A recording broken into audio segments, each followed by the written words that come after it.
Assalamualaikum warahmatullahi wabarakatuh. Baiklah siswa sekalian, pada hari ini pada pelajaran pemrograman dasar, topik yang akan dibahas yaitu pemrograman sesuai dengan struktur, aturan, dan sintak bahasa pemrograman. Tujuan pembelajaran: setelah melaksanakan pembelajaran, peserta didik dapat menjelaskan struktur, aturan, penulisan sintak bahasa pemrograman, membuat kode program sesuai dengan struktur aturan penulisan sintak bahasa pemrograman, menguji kode program, serta memiliki sikap rasa ingin tahu, bertanggung jawab, bekerja sama, dan komunikatif. Di dalam pemrograman C++, struktur programnya adalah seperti slide berikut. Ini bentuk dasarnya. Jika dieksekusi, hasilnya seperti ini, akan menampilkan kata Hello World. Di dalam pemrograman dasar, kita menggunakan C++, di mana di dalam bahasa pemrograman C++, yang pertama itu ada preprocessor directive, di mana ini menunjukkan header file yang dibutuhkan oleh program. Kemudian statement ini tidak diakhiri dengan semikolon atau tanda titik koma. Contohnya cin dengan cout. Ini dibutuhkan preprosesornya include iostream. Ini adalah daftar header file dalam C++ yang include di dalam bahasa pemrograman C++. Kemudian di dalam C++, yang kedua itu yang perlu diperhatikan adalah namespace. Semua elemen library standar C++ dideklarasikan dengan menggunakan namespace yang bernama std atau standar. Lebih efisien dalam pemanggilan objek yang ada di dalam library standar C++. Dengan dan tanpa namespace.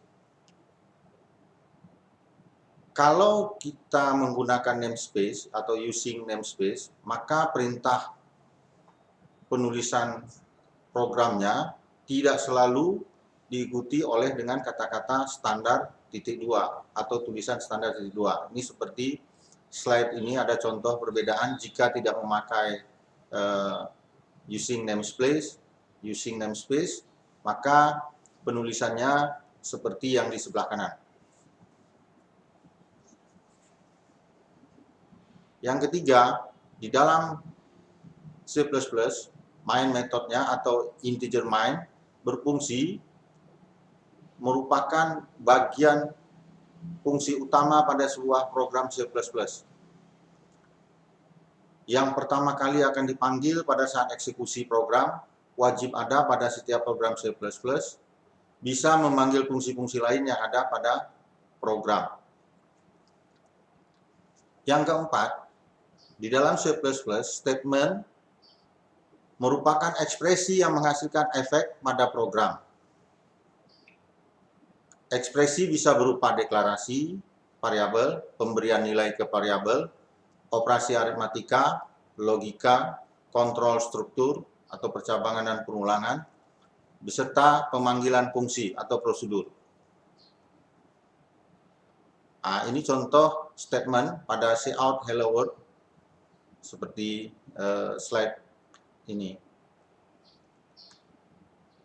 Yang kelima, di dalam C++ itu ada perintah return statement. Digunakan untuk mengakhiri eksekusi fungsi main. Return null, program berjalan sesuai dengan ekspektasi, tidak ada error. C++ data type, ini ada tipe-tipe data di dalam C++, ini perlu nanti di dalam kita menyusun program di C++, maka ini yang menjadi rujukannya.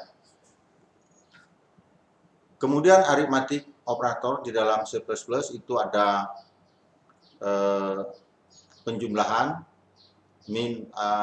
pengurangan, kemudian perkalian, ada pembagian dan modul, seperti slide yang ada ini.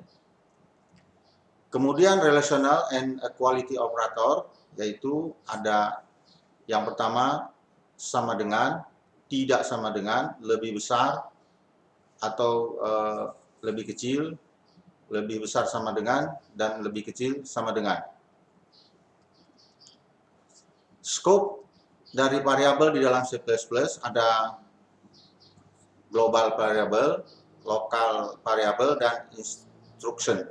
Dan ini di dalam contoh ini bisa dikembangkan lebih lanjut lagi nanti setelah Anda melakukan latihan. Di dalam C++, identifier itu terdiri dari huruf, angka, karakter, dan underscore. Dan diawali oleh huruf atau karakter underscore. Tidak boleh sama dengan reserved keyword yang ada di C++ seperti contoh di slide ini. Ini bawaan dari C++. Ini kita tidak bisa pakai seperti ini. Karena ini sudah menjadi bawaan dari C++.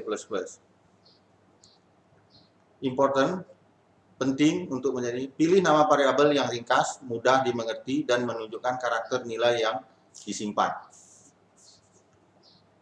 Standar output atau cout pada baris pertama ini cout output sentence, ini perintah untuk mencetak output sentence di layar. Baris kedua cout 120, ini perintah untuk mencetak angka 120 pada layar. Pada baris ketiga, cout X, ini perintah untuk mencetak ke layar variabel, isi variabel dari X. Kemudian cout hello dengan tanda petik di atas, ini menyuruh atau memerintahkan program untuk mencetak kata-kata hello. Sedangkan yang kedua, cout hello, ini perintah untuk mencetak isi dari kata-kata hello. Nah, itu perbedaannya. Jadi kalau yang pertama tulisan hello, yang kedua isi dari variabel hello. Nah, sama juga dengan seperti cout hello, I am. Nah, ini ceritanya untuk mencetak semua tulisan yang ada di perintah cout hello. I am a C++ statement. Standar input atau CIN. Standar input atau CIN ini kita memasukkan input dari keyboard. Nah, seperti dalam coding di slide ini, cout please enter in the integer value. Ini menampilkan tulisan di layar, please enter an integer value. Kemudian kita memasukkan dari keyboard nilai atau value dari i. Kemudian kita memerintahkan cout the value enter is i. Ini menampilkan tulisan the value. Kemudian yang selanjutnya baris kedua, kita menampilkan tulisan and each double is, yang merupakan tulisan di layar akan muncul. Kemudian kita menginstruksikan variabel i dikali dengan 2 yang akan ditampilkan di layar. Kemudian di C++ dikenal dengan komen, bagian program yang tidak dieksekusi oleh compiler. Nah, komen ini penting untuk memberi keterangan setiap bagian coding yang kita tulis dan membantu kita pada saat nanti ketika coding itu setelah barisnya menjadi banyak, jadi tidak membingungkan kita ketika kita perlu mencari bagian-bagian penggalan-penggalan coding itu kalau kita memberi komen. Komen ini penting karena membantu kita nanti pada saat program itu menjadi kompleks. Komen ini bagian program yang tidak dieksekusi oleh compiler berguna untuk menjelaskan bagian-bagian program. Nah, slash seperti contoh ini, slash dengan dua garis slash line comment ini untuk memberi komentar hanya satu baris. Sementara slash dengan tanda bintang ini untuk memberikan komentar dengan banyak baris. Contohnya seperti slide di atas ini. Seperti slash ini adalah contoh program C++. Nah, kemudian yang berikutnya, yang pada bagian yang kuning, ini komentar dengan slash bintang. Metode main adalah metode pertama yang akan dieksekusi oleh compiler. Nah, ini komennya 2 baris. Oke. Penting, selalu tulis komen di program Anda secara ringkas dan jelas. Penutup atau simpulan. Komen atau komentar bagian ini berisi keterangan pada program kita dan tidak akan dieksekusi.